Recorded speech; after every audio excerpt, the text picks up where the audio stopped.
إلى حضرة سيدنا رسول الله صلى الله عليه وسلم ثم إلى أرواح أزواجه وذريته وأصحابه وتابعين لهم بإحسان إلى يوم الدين ثم إلى أرواح أنبياء المرسلين وأولياء الله الصالحين رضي الله تعالى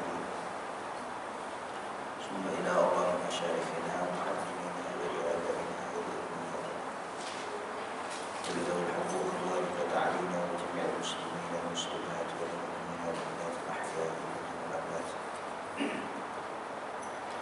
الفاتحة. أعوذ بالله من الشيطان الرجيم. بسم الله الرحمن الرحيم. الحمد لله رب العالمين. إياك نعبد وإياك نستعين. صراط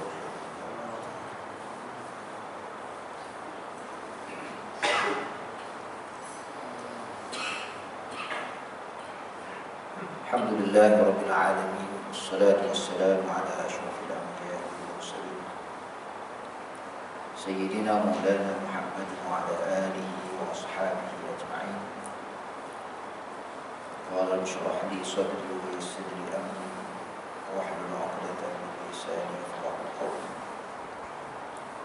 اللهم نور قلوبنا بنور هدايتك كما نورت الأرض بنور الشمس كأبنا أبدا برحمتك يا أرحم الراحمين. أما بعد. Tuan dan puan rahmati Allah Subhanahu wa taala. Pertama sekali terima kasih kepada pihak surau untuk saya. Ini kali pertama saya sampai sini.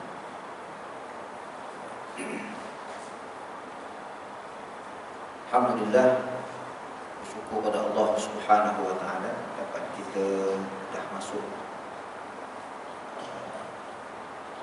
bulan Rajab. Kita dalam minggu yang pertama, jam cilip dan cilip kita dah dekat dengan Ramadan. Sebagaimana Allah Subhanahu wa taala berfirman dalam surah Al-Baqarah ayat 217.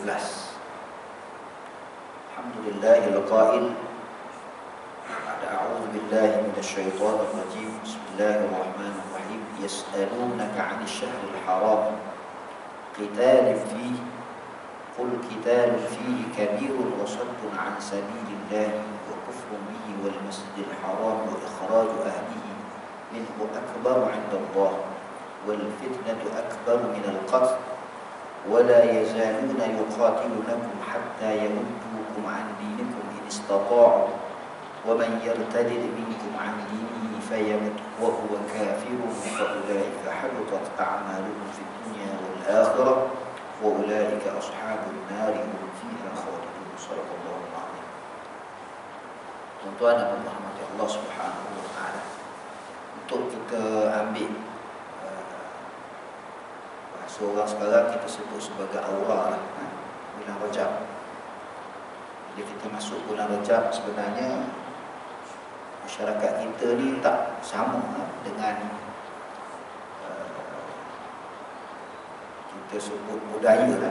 Budaya misalnya di negara Arab ni budaya dia, bulan-bulan Islam ni dia ada budaya-budaya dia. Khususnya sebagaimana kita dapat ketahui dalam sirah para sahabat ridwanullahi alaihim ajma'in, apabila mereka sampai masuk sahaja bulan Rajab, mereka sudah dapat merasai aura Ramadan itu sudah 2 bulan 3 bulan sebelum. 2 bulan sebelum. Sebahagian mengatakan para sahabat sebelum daripada bulan Rajab, maknanya selepas daripada Ramadan, habis saja Ramadan, mereka bekerja seperti biasa sampailah masuk sampai bulan Rajab, berhenti bekerja. Sampai bulan Rajab mereka berhenti, ambil cuti 2 bulan 3 bulan, bukan mudah kita sebut macam itulah. Rajab, Syaban, Ramadan 3 bulan bercuti, setahun 3 bulan cuti. Kerana apa? Kerana Selepas daripada Ramadan itu mereka bekerja, yalah, buat simpanan akaun ke, simpanan duit ke, apa ke, tak nak ke apa, tak nak, apa segala bisnes mereka, tujuannya adalah untuk memberi kesenangan dan kelapangan pada bulan Rajab, bulan Syaban dan bulan Ramadan untuk beribadat kepada Allah Subhanahu wa taala.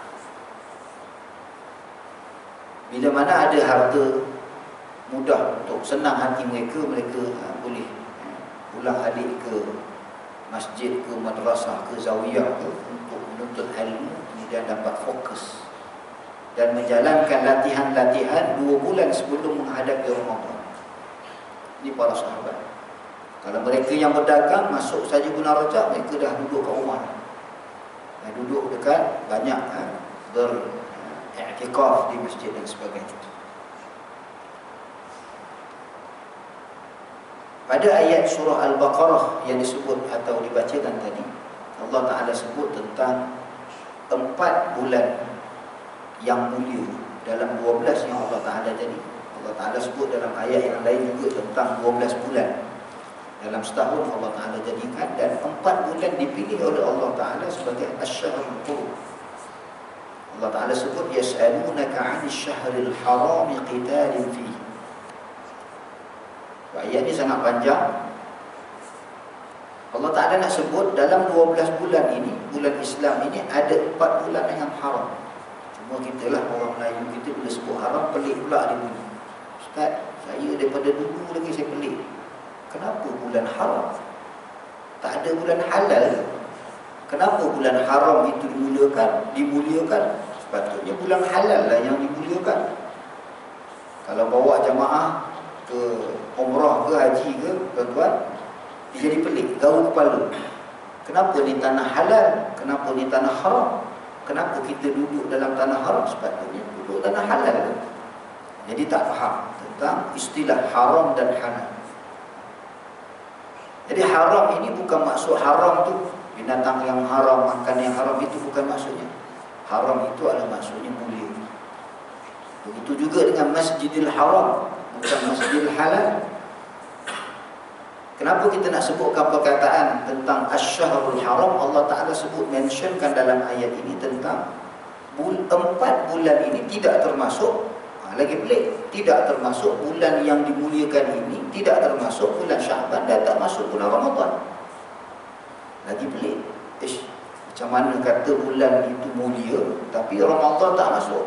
Kerana 4 bulan haram itu adalah Zulqa'dah, Zulhijjah, Muharram dan Rajab. Jadi memelihkan kita lagi. Tapi itulah tuan-tuan, bila Allah yang buat, dia tahu tentang bagaimana dia nak muliakan makhluknya, itu bulan-bulan ini. Maknanya dalam bulan ini ada lebih dia. Kalau bulan itu makhluk Allah Ta'ala, apatah lagi manusia, ada orang lebih, ada orang yang dimuliakan, ada orang yang dihinakan. Maka kalau kita lihat dalam bulan Zulqa'dah, ramai orang berpusu-pusu ataupun bermula untuk pergi, bersedia untuk melaksanakan haji. Zulqa'dah masuk sahaja, Zulhijjah ada ibadah haji, mulianya itu. Masuk sahaja bulan Muharram dah pulang daripada haji. Kemudian masuk Rajab, mereka orang Arab ni mereka ni pergi ziarah. Bulan Rajab adalah mereka itu berpusu-pusu untuk menziarahi Baitullah. Dan Allah Subhanahu wa Ta'ala, itu pada pandangan Ibnu Katsir.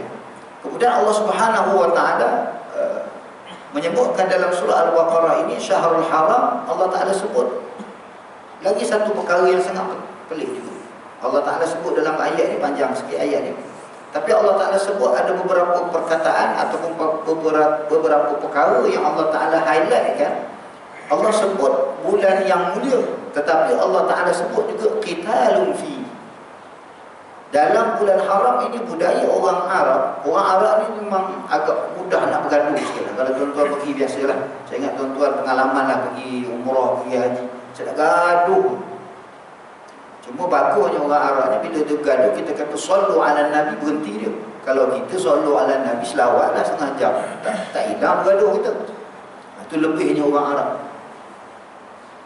Maka Allah Ta'ala sebut syahril haram qitalin fihi.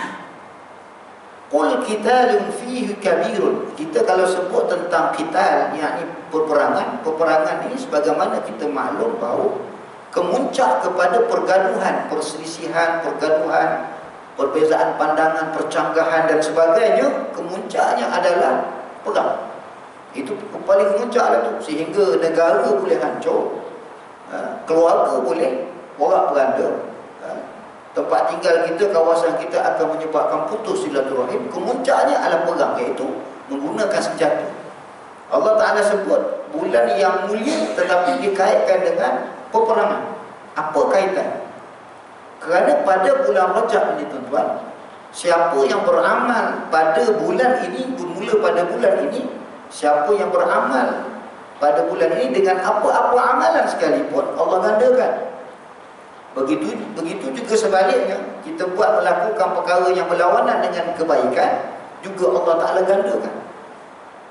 Maka Allah nak highlightkan bulan yang mulia ini, bila Allah muliakan, Allah muliakan kepada kebaikan itu dengan ganjaran.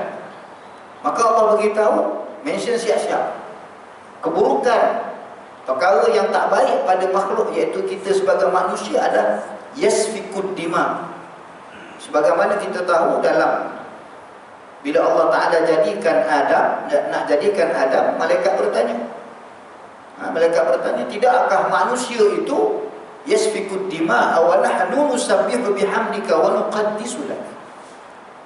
Kau jadikan satu makhluk yang mana mereka ini akan berbunuh-bunuhan, berperang, dan kamilah nuqaddis, nusabbih wa nuqaddis, kamilah yang bertasbih dan memuliakan sentiasa beribadat kepada Engkau ya Allah. Allah Ta'ala, inni a'lamu ma la ta'lamun. Jadi tuan-tuan dan puan-puan rahmat Allah Subhanahu wa Ta'ala, Allah sebutkan syahrul haram itu dengan qital, sebab nak katakan bahawa qital ini adalah perbuatan yang paling besar. Fihi kabirun, pada pandangan kita bahawa peperangan itu memang dahsyat, amat dahsyat. Tetapi Allah Subhanahu wa Ta'ala nak sebut lagi, dia ada kaitan dengan bulan haram ini, sebab kita nak bagi kesedaran tuan-tuan, bila masuk bulan Rajab, Sya'ban dan masuk Ramadan, 2 bulan ini latihan kita untuk kita nak sampai kepada 1 bulan Ramadan ini dengan suasana zahir dan batin kita, amal ibadat kita clear. Masuk bulan Ramadan, kita akan dapat orang kata apa, dapat ambil hasilnya daripada tanaman-tanaman pada bulan Rajab dan bulan Sya'ban. Dalam ayat ini tuan-tuan, Allah Ta'ala sebut bulan haram itu walaupun dimuliakan, ada manusia-manusia yang merosakkan bulan ini, sehingga apa?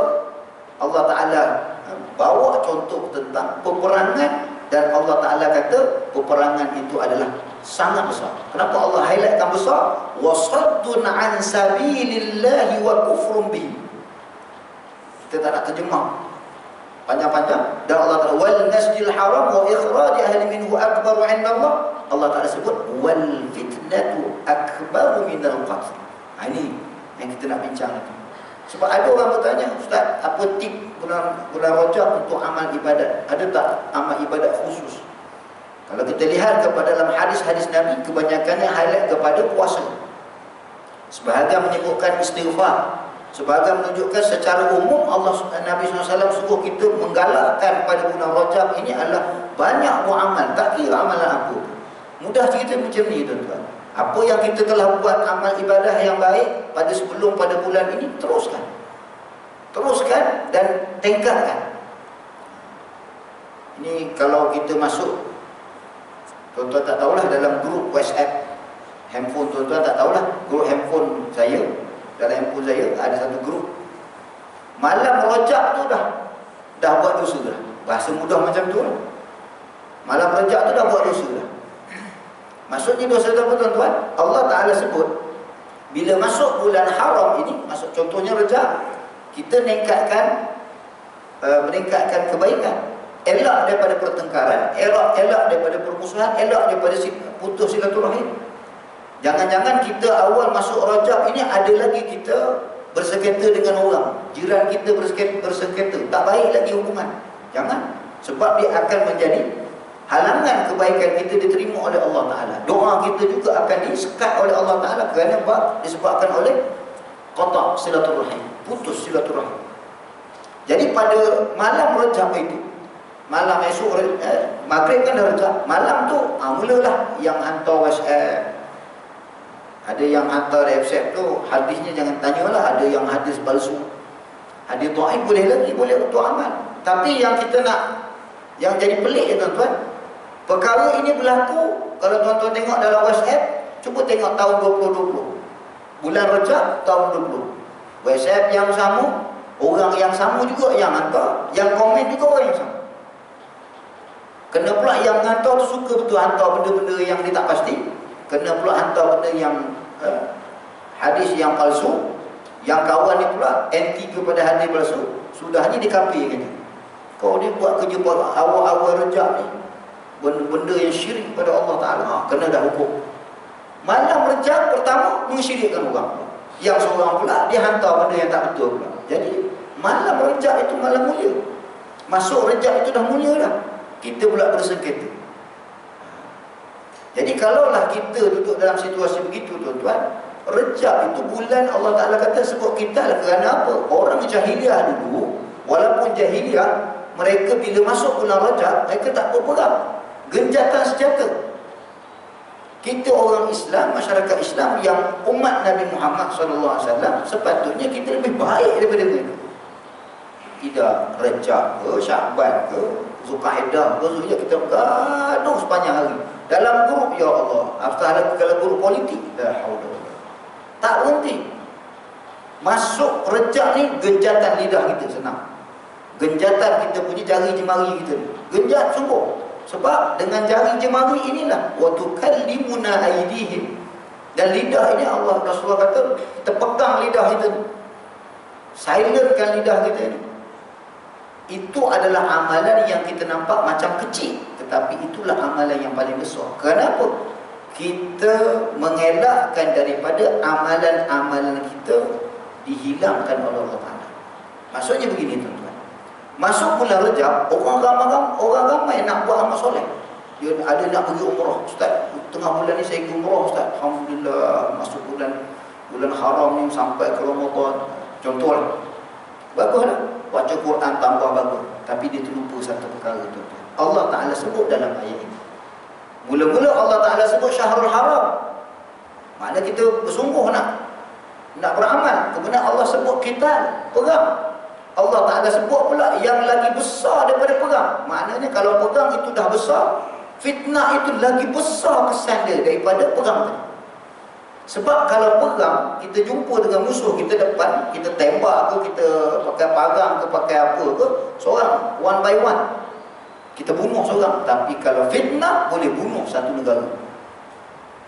Boleh bunuh satu negara. Wal fitnatu akbar, menggunakan isim tafdhil, paling besar. Allah Ta'ala sebut tadi, qul qitalun fihi kabir. Dalam isim dalam menggunakan sifat kabir, itu sangat besar. Tapi bila sebut wal fitnatu akbar, besar lagi, minal qatl. Dan Allah Ta'ala sebut wala yazaluna yuqatiluna hatta yaruddukum dinikum in istata'u wa man yartadid. Ada cerita tentang orang murtad. Saya nak highlightkan satu, wa huwa kafirun fa ulaika habitat a'mal. Ini yang kita nak highlightkan, iaitu dalam bulan haram ini ramai, bukan bulan haram lah, khusus kita cerita tentang bulan haram lah. Kita dalam excited untuk melaksanakan ibadah, kita lupa adakah ibadah kita ini boleh terhalang, boleh rosak, boleh hilang. Itu jarang kita bincangkan pasal itu. Allah Ta'ala sebut faulaika habitat a'maluhum fid dunya wal akhirah. Kalau kita asyik fokus kepada ibadah, kita lupa ada amalan-amalan kita yang merosakkan ibadah.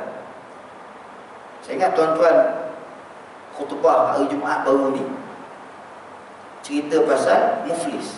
Kalau tuan-tuan masih ingat, siapa khotib kan? Cerita pasal muflis.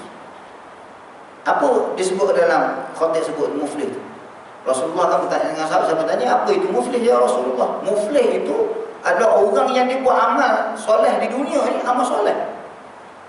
Di akhirat esok tak ada harta langsung, tak ada pahala langsung. Muflis.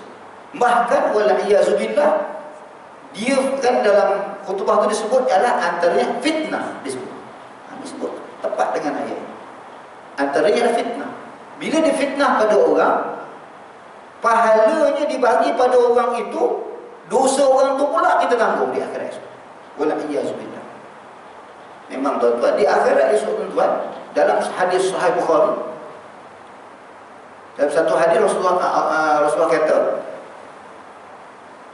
ada orang di dunia beramal dengan amalan syurga.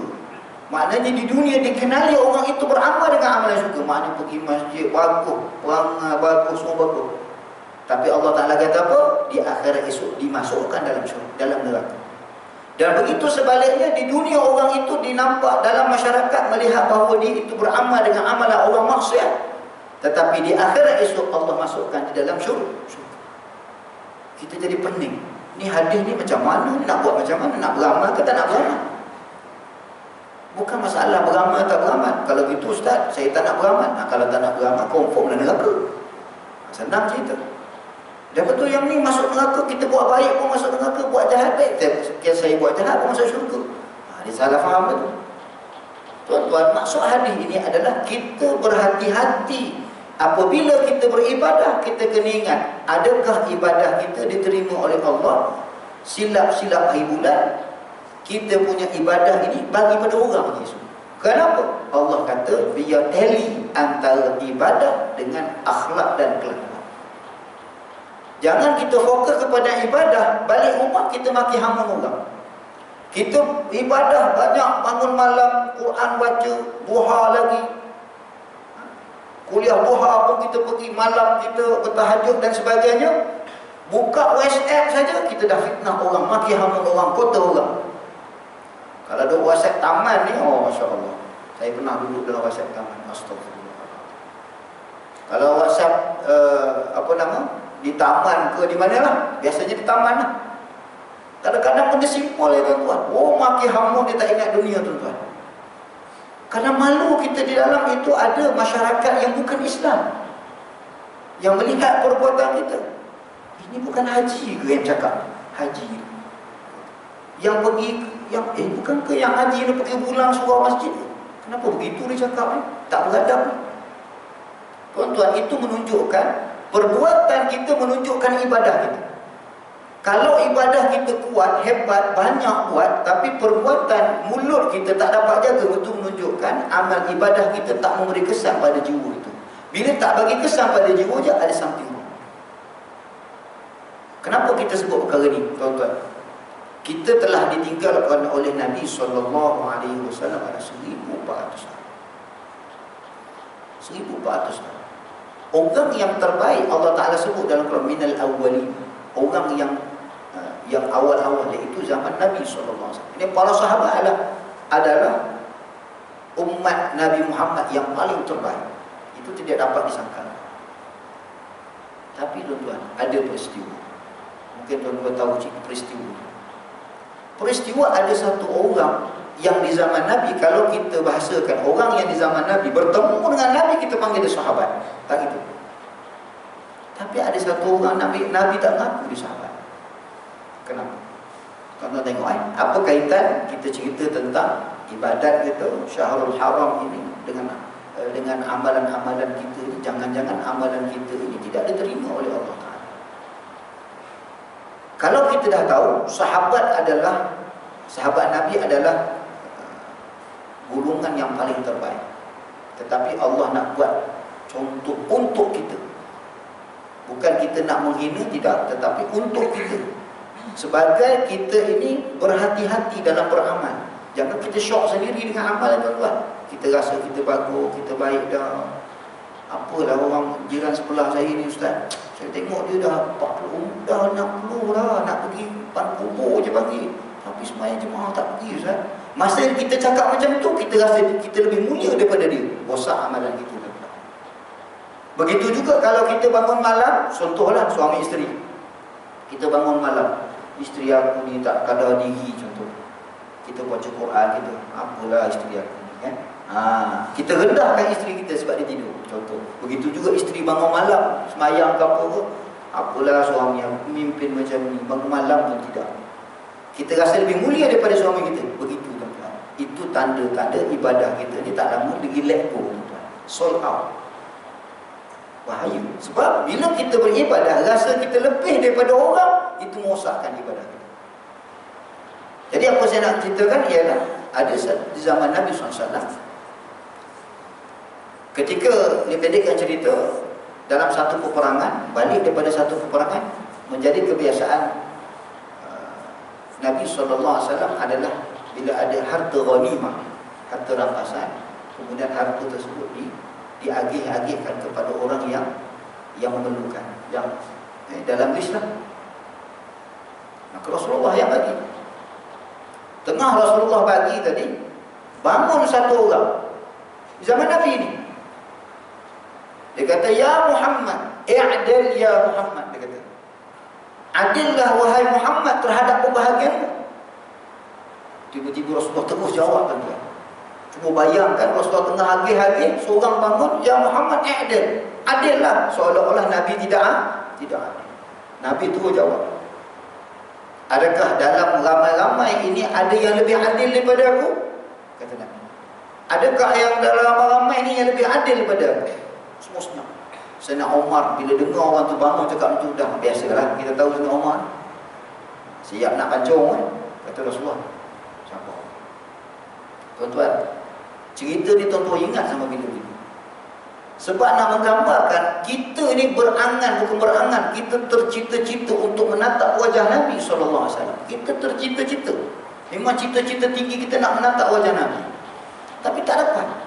Orang ini bukan menatap wajah Nabi saja, duduk depan Nabi, bergaul dengan Nabi, semayang belakang Nabi, beribadat bersama dengan Nabi, boleh kata bersama dengan Nabi.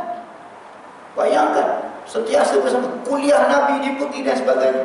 Kenapa saya kata begitu? Sebab Rasulullah sendiri bercakap, bila Sayyidina Umar nak keluar, nak bahasanya kita nak tebas, kata Rasulullah, "Jangan kamu bunuh dia. Kalau kamu bunuh dia, dalam pada mata masyarakat awam, maknanya orang masyarakat itu ketika itu melihat dia adalah ahli ibadah. Siangnya puasa, malamnya ibadah, baca Qurannya lebih baik daripada kamu, daripada kalian," kata Rasulullah. Bacaan Qurannya lebih baik daripada kalian semua. Tetapi, ini tuan-tuan, hati-hati. Tetapi semua yang dilakukan itu tidak sampai ke hatinya, hanya sampai di kerongkong sahaja. Wallahiyazu. Ini yang menatap Nabi ni. Kita mananya menangis rindu pada Nabi, nak jumpa Nabi. Tetapi orang ini menjadi iktibar kepada kita. Amalan dia tidak memberi apa-apa dalam kehidupan dia.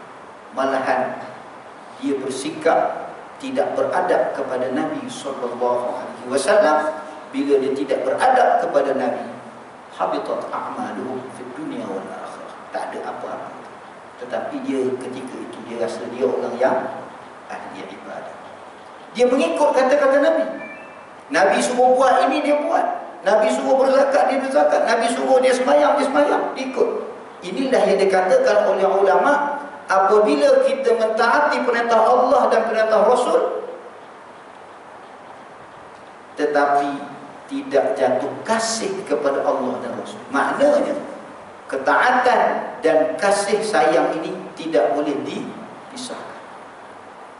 Allah Ta'ala sebut dalam Al-Quran, "Qul in kuntum tuhibbunallaha fattabi'uni." Kasih, ittabi'. Kasih dan ikut itu tak boleh dipisahkan. Ramai orang yang ikut Nabi, ramai orang yang buat sunnah Nabi, ramai. Semayang sunnah, buat semayang dibuat, ramai. Lepas sunat, lepas sunat. Tapi adakah sunat yang kita laksanakan jatuh kasih dan sayang kepada Nabi? Kebanyakannya tidak. Sebab itu tuan-tuan, dalam pendidikan kita terhadap jiwa kita, bila mana kita buat sunnah Nabi, kita kena datangkan kasih kepada Nabi. Contoh mudah tuan-tuan, kita ajar pada anak kita minum air. Dekat sekolah, cikgu ajar Dibaca yang hadis, jangan minum tangan kiri kerana tangan kiri syaitan, minumlah tangan kanan, kan? Bila kita balik, kenapa angah minum tangan kanan? Oh, ustazah cakap minum tangan kanan, minum tangan kiri minum apa? Tangan syaitan katanya. Dia faham macam tu je. Tuan-tuan, kita kena tambah lagi satu elemen. Kalau dia kata, oh Nabi makan dengan kanan, baguslah, tambah. Kita kena tambah satu elemen lagi, kasih pada Nabi. Contoh, Kak Ngah minum tangan kanan, sunnah Nabi. Tangan kiri, sunnah syaitan. Tapi kalau Kak Ngah minum dengan tangan kanan, ikut sunnah Nabi. Sebab apa kita kena ikut sunnah Nabi? Kenapa kita kena ikut Nabi buat? Sebab kita kena kasih pada Nabi. Kita buat sebab sayang pada Nabi, bukan sekadar kita tiru apa yang Nabi buat saja. Faham tuan-tuan? Mana bukan kita copy and paste yang Nabi buat. Nabi semayang, kita semayang. Tak cukup tuan-tuan. Bila kita Nabi semayang sunat, kerana kita kasih pada Nabi. Sebab itulah kita buat apa yang kekasih kita buat. Kita ada kekasih. Kekasih kita buat sesuatu. Kita bila buat sesuatu yang kekasih kita suka buat, maka itu mendatangkan kasih kepada kekasih kita. Elemen ini kena bawa dalam rumah tangga kita, bawa dalam diri kita. Jangan bila kita buat perkara yang sunat, sekadar kita buat sunat saja. Yang kita kejar hanya pahala. Tuan-tuan, yang tadi namanya Zulkhuwaisirah, tuan-tuan boleh cari. Dalam hadis cerita tentang Zulkhuwaisirah, ini masyhur cerita tadi. Zulkhuwaisirah ini, dia ikut Nabi. Sunnah Nabi dia buat, Allah Ta'ala suruh dia buat. Tapi ikut tanpa kasih akan menyebabkan amalan kita rosak. Kenapa? Ending dia adalah tidak beradab dan tidak berakhlak. Jadi macam mana tuan-tuan? Dalam kita nak menghadapi Syahrul Haram, kemudian persediaan kita bulan Rajab masuk Sya'ban dan Ramadan, kita bimbang. Sya'ban dan Ramadan dipenuhi dengan ibadah-ibadah, akhirnya habitat a'maluhum fid dunya wal akhirah. Muflis. Kerana puncanya apa? Tidak beradab dari sudut perbuatan kita, tidak beradab dari sudut percakapan kita, tidak beradab dari sudut macam-macam. Sedangkan kita dikenali dalam masyarakat, kita selalu berulang ke masjid, ke surau. Saya ada NGO tuan. Saya ada NGO. Ahli NGO, ada rumah rumah pertubuhan. Mereka ini boleh katakan, boleh bukan dikatakan, memang semualah orang yang masalah sosial. Yalah, bila masalah sosial tuan-tuan faham je lah. Hidup bergelombang 20 tahun, 30 tahun. Paling tua yang ada dengan saya ialah umur 60 tahun. 60 tahun. Semayang tidak, apa pun tidak. Rata-rata daripada mereka ni dah masuk 5 tahun tuan-tuan saya bersama mereka. Saya dah tanya semua orang lah. Semua jawab. Bila kami nak yalah, dia nak berubah, nak mula sembahyang, nak mula mengaji. Pertama ni tuan-tuan, ini minta maaf, saya pun orang surau, saya AJK surau juga. Saya biasa ke masjid surau juga. Dia kata apa? Dia perjumpaan berbeza-beza ni, bukan depan-depan, berbeza-beza. Boleh katakan 99% semua dia kata apa? Orang surau, orang masjid tidak menggambarkan yang baik untuk kami. Saya sebenarnya saya kecam dia orang juga. Oh, sedap sangat cakap pada orang masjid surau yang kau terbaik sangat ke? Itu bahasa dia. Tapi kita bukan nak cerita part itu. Okey, saya sebut cerita sebagainya. Yang kata, dia kata, Ustaz, saya satu hari saya terdengar satu ceramah hujung-hujung mengatakan dunia begini-begini. Saya rasa saya nak kembali pada Allah, nak betulkan diri saya. Saya pun nak pergi semayang kat masjid. Bila orang yang baru nak berubah, nak pergi semayang masjid, agak-agaklah pakaian dia macam mana, apa sahaja yang ada. Dia pakai tulisan teruklah belakang, rambut panjang, nak masuk. Masuk ni tiba-tiba ada satu orang pakcik ke apa tu, pakai jubah baterai dia tu, orang masjid tu, keseroban gitu. Ni apa ni? Datang masjid surau terberadab ni. Gitu kalau tu. Dia tersentak. Dia kata, saya baru first time nak berubah, nak semayang berjemaah. Tiba-tiba dapat teguran macam tu. Dia kata apa? Itulah kali terakhir saya sejak masjid sampai sekarang. Dah 20 tahun. Saya terfikir, kenapa jadi begitu? Saya fikir pula, sepatutnya orang masjid surau, bila orang datang, sekurang-kurangnya tanya, adik ni pada mana? Pakai macam ni tak apa, ada baju spare boleh pakai. Kenapa kita halau orang? Kenapa kita maki hama dia? Kenapa kita kecam dia? Kita tak tahu latar belakang mereka ni. Banyak kes. Itu satu orang. Banyak lagi tuan-tuan. Saya ustaz, saya tahulah. Saya kata, kamu orang ni duk menyalah orang agama je kerja. Kita bukan part itu tuan-tuan. Dia nak salah kita cerita lain. Kita tengok part kita pula untuk mereka. Dan mereka ni sebenarnya tuan-tuan, bila mereka berubah tuan-tuan, Masya Allah, saya pula rasa terhina di hadapan mereka ni. Saya fikir, ya Allah, mereka ni membuat dosa. Masyarakat akan kecam ni. Tapi bila kita tengok diri kita, ya Allah, bila teringat hadis tadi tuan-tuan, orang di dunia dikenali dengan amalan maksiat, tetapi apabila di akhirat esok, pendosa ni tuan-tuan, bila sampai satu tahap Allah Ta'ala bagi hidayah pada dia akan kembali pada Allah Ta'ala itu dengan jiwa yang bersih, sebersih-bersihnya. Berbeza dengan kita yang buat amal solat, kita rasa kita ni banyak amal. Allah. Bila jumpa tuan-tuan, diorang ni memang insaf. Sebab apa insaf? Diorang rasa diorang ni berdosa. Tiap-tiap hari diorang kata, Ustaz cerita pasal Nabi, saya ni layak ke nak jumpa dengan Nabi? Saya rasa tak layak Ustaz. 20 tahun saya tak sembahyang Ustaz. Ustaz ceritakan nak jumpa dengan Nabi, Ustaz suruh saya berselawat atas Nabi. Layakkah saya jumpa dengan Nabi? Layakkah saya masuk dalam syurga? Tapi dia tetap istiqamah sembahyang. Kita ni hari-hari pergi masjid, kita confident dapat jumpa Nabi. Astagfirullah. Ini yang dia katakan tuan-tuan, dalam hidup kita ini jangan disebabkan kita ini syok diri kita sendiri. Kita bila jumpa dengan orang macam ni, kita tahu jauh antara langit dengan bumi.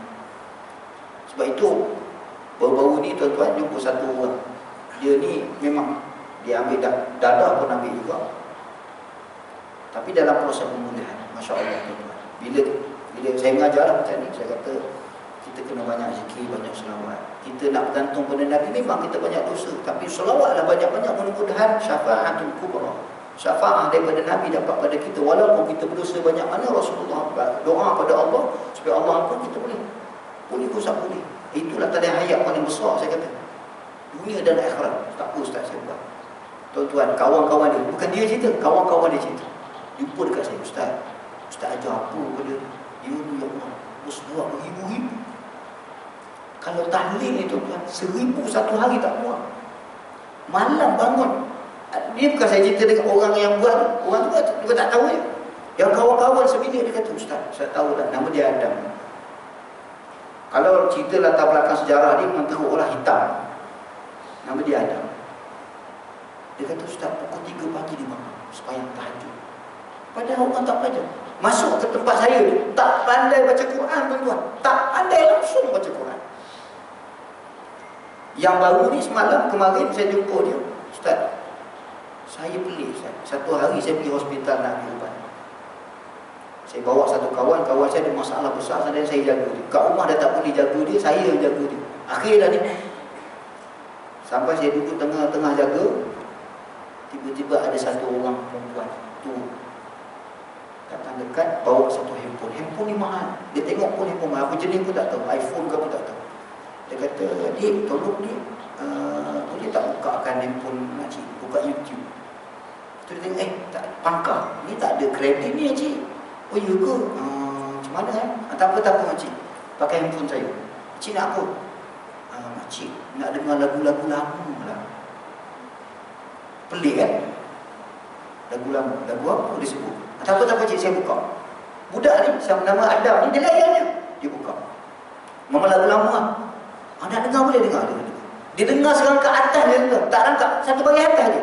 Oh lamanya, tak dengar sedapnya lagu ni. Dah dia kata, Adik dah. Terima kasihlah, tolong makcik, dia kata.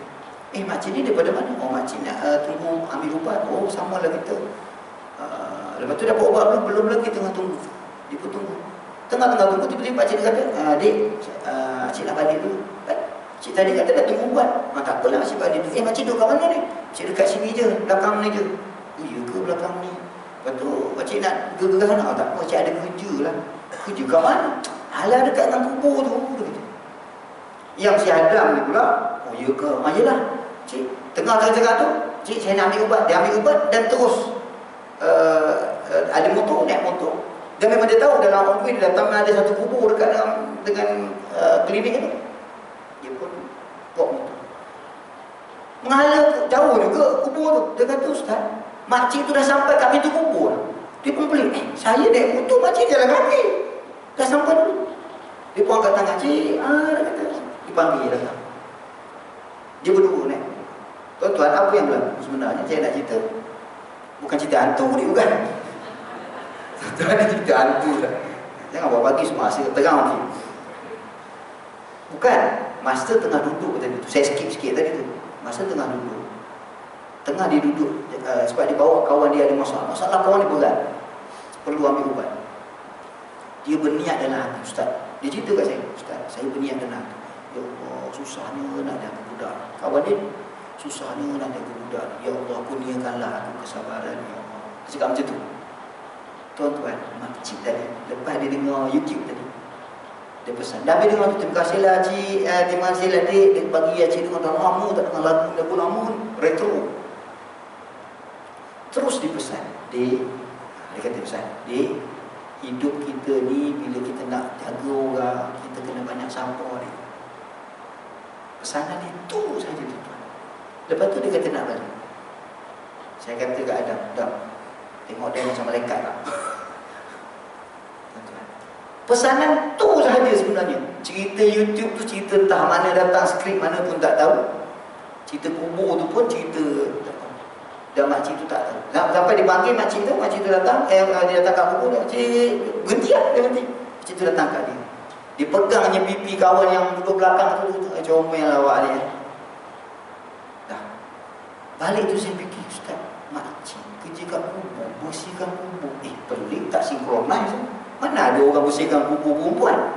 Ada ke tuan-tuan? Tak ada kan? Siapa dia? Jeng-jeng. Bukan, saya bukan nak cerita pasal cerita tu sangat. Saya nak ceritakan tuan-tuan, orang yang berdosa ni tuan-tuan, untuk didapatkan nak mendapat apa nama Allah Taala, innallaha yuhibbut tawwabina wa yuhibbul mutatahhirin. Allah sayang pada orang yang berdosa, dan dia bukan sayang orang berdosa.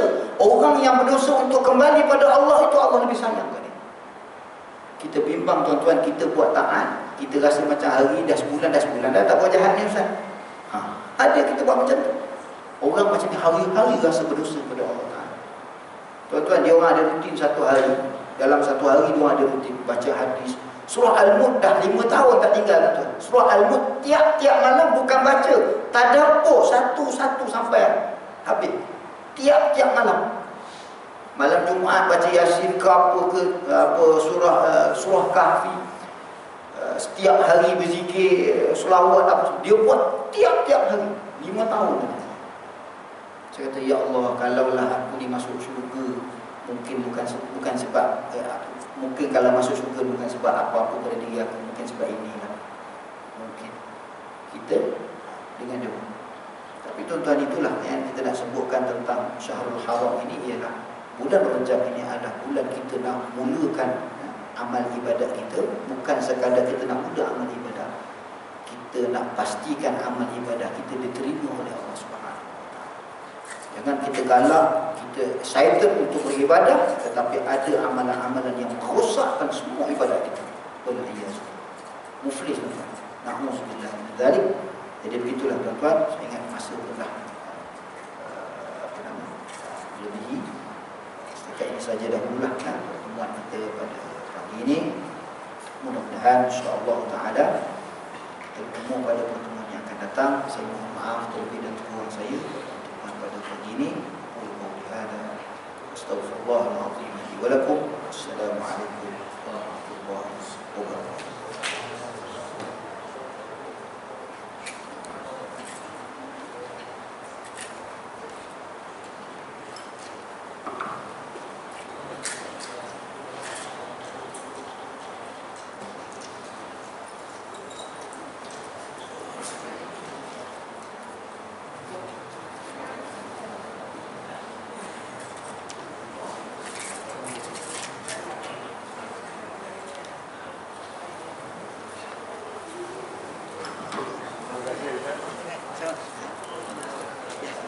Sama-sama. InsyaAllah. Ganti saja. Astagfirullahaladzim. Terima kasih banyak. Jemput lagi.